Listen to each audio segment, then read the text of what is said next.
Olá, gente querida do coração verde e amarelo. Jornal Foco do Brasil. Compromisso com a verdade. Sou Cleiton Basso, mais uma vez pergunto de qual lugar abençoado do nosso Brasil ou de qualquer outro país do mundo você está assistindo ao Jornal Foco do Brasil. Comente, deixe sua opinião e participe também do chat ao vivo. É importante ver se o sino de notificações está ativado. Vamos agora às notícias desta edição.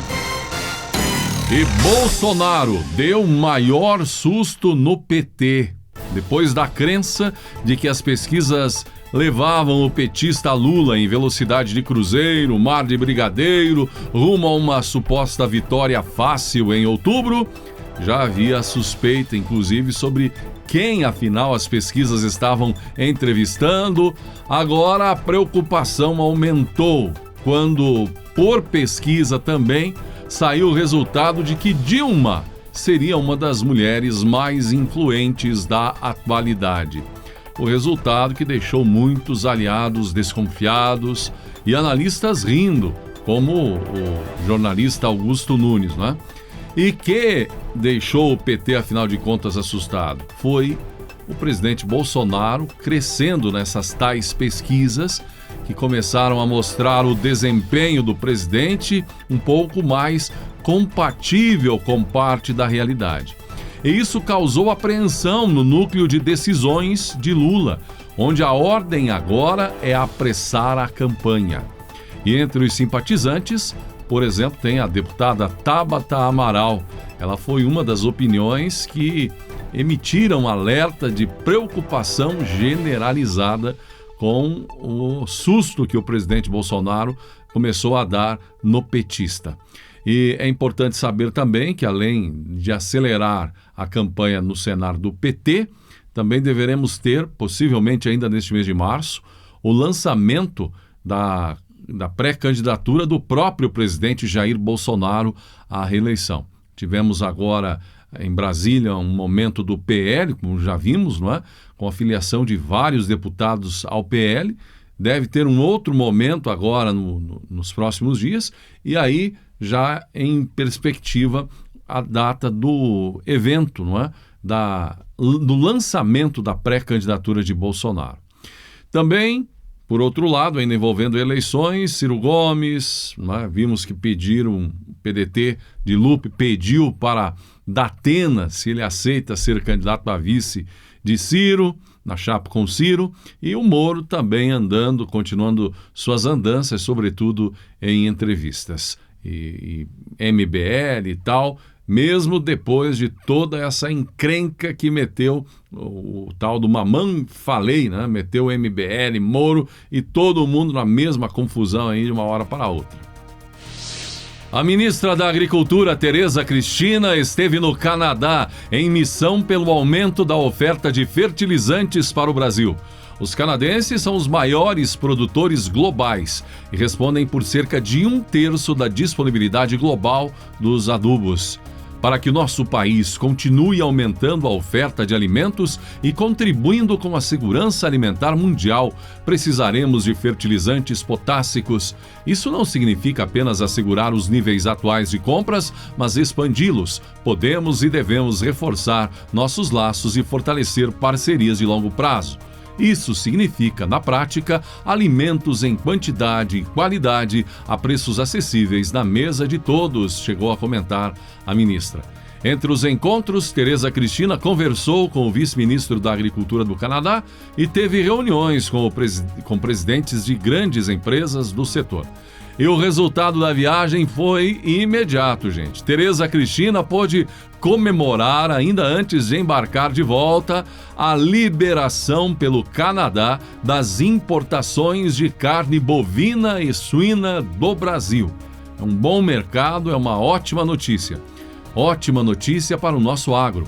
O Canadá, um dos mais importantes mercados do mundo, autorizou o início da exportação de carne bovina e suína produzidas no Brasil.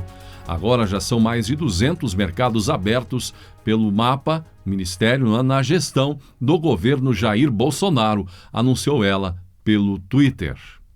Essa abertura de mercado faz com que a gente ultrapasse os 200 mercados por mim estipulados como meta no Ministério da Agricultura, e também é uma notícia muito boa para os frigoríficos brasileiros que podem empregar e trazer renda para o interior do nosso país.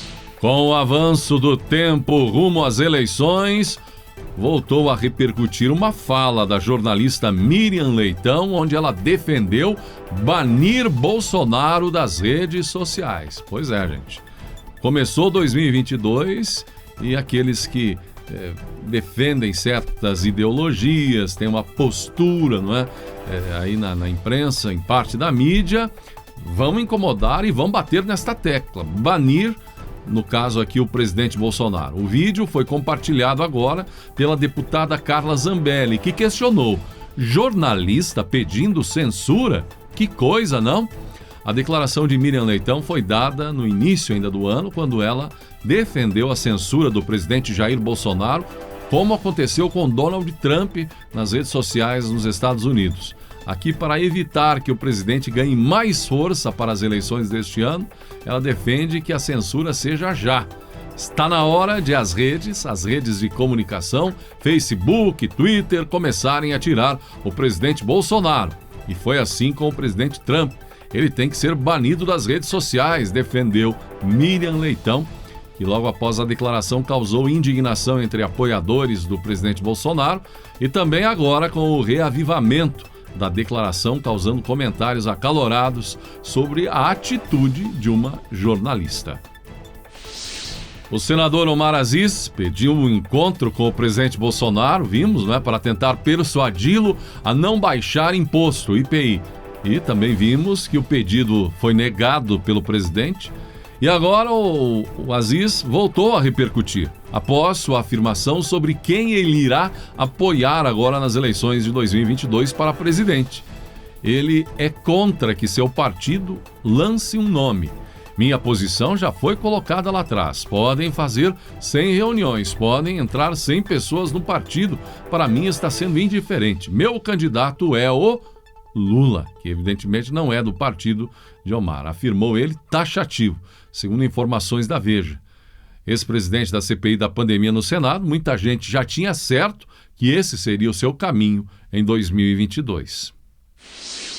O vice-presidente Hamilton Mourão precisou se explicar após ruídos de declarações anteriores. E ele utilizou as redes sociais para rebater qualquer ideia de que tenha apoio a Lula ou ao PT de alguma forma, algum apoio, não é? Como de repente foi entendido por alguns. Em sua conta do Twitter, ele disse que o governo do PT foi catastrófico para o Brasil. A declaração de Mourão foi dada após uma entrevista dada ao portal Metrópolis. Ele, na ocasião, o vice-presidente disse que via como totalmente desproposital a possibilidade de setores das Forças Armadas não aceitarem uma eventual vitória de Lula nas eleições deste ano. Para Mourão, no entanto, caso o PT volte a governar o Brasil, o país terá retrocessos. Quem pensa que estou abrindo a porta dos quartéis para Lula e PT desconhece a minha história e o papel das Forças Armadas, em especial do Exército Brasileiro. Continuo firme, afirmando que o governo do PT foi catastrófico para o Brasil e que o retorno ao poder trará retrocessos, disse Mourão. A jornalista Carla Vilhena anunciou nesta segunda, dia 14, que pediu demissão da CNN Brasil. É um dos assuntos repercutindo muito aí nas últimas horas, não é? A jornalista disse em postagem no Twitter que deixou a emissora, mas que não irá para a Rede TV, como alguém analista aí da área chegou a comentar, provocar, enfim. Ela disse nem agora nem nunca, não é? A jornalista estava na CNN desde outubro de 2020. Antes da CNN, ela era conhecida, não é? Vilhena ficou afastada até da TV desde janeiro de 2018, quando se desligou da Globo, depois de 24 anos na emissora. Ela pediu demissão agora na CNN, minutos antes de entrar no ar, no seu programa Visão CNN, telejornal que ela apresentava. Ela teria tido uma reunião com a cúpula do jornalismo minutos antes, com ânimos exaltados e até elevação no tom de voz. Segundo Carla, ela pediu demissão por vários motivos. As negociações entre Ucrânia e Rússia podem ter um desfecho para o bem, no caso um cessar-fogo, ou para um mal ainda maior nesta terça, já que as negociações previstas para a segunda começaram e não terminaram, ficaram em uma pausa técnica, como disseram os negociantes com toda a calma do mundo, para uma análise adicional nos subgrupos de trabalho e esclarecimentos de definições individuais. Enquanto isso, cenas horríveis continuam e muitos inocentes perdendo a vida. Nas últimas horas, uma das notícias que mais repercutiram foi a daquela grávida, retirada ferida de escombros, de um ataque a uma maternidade, hospital, e que agora, infelizmente, veio a outra notícia de que ela não resistiu, sendo ela e o seu bebê vítimas da guerra, dessa catástrofe. O ministro das Relações Exteriores da Ucrânia pediu mais pressão sobre a Rússia e um boicote global às empresas internacionais que mantêm suas operações no país. Rússia ameaça tomar controle total de cidades ucranianas já cercadas. A capital Kiev começou a semana sob intenso bombardeio aéreo russo. O número de refugiados da Ucrânia desde a invasão russa em 24 de fevereiro subiu para mais de 2,8 milhões. Mostraram dados da Organização das Nações Unidas. Esta é a crise de refugiados que mais cresce na Europa desde a Segunda Guerra Mundial. E o secretário-geral da ONU, Antônio Guterres, acusou a Rússia de aumentar o nível de alerta para forças nucleares. Ele classificou o movimento russo como um desenvolvimento de arrepiar os ossos.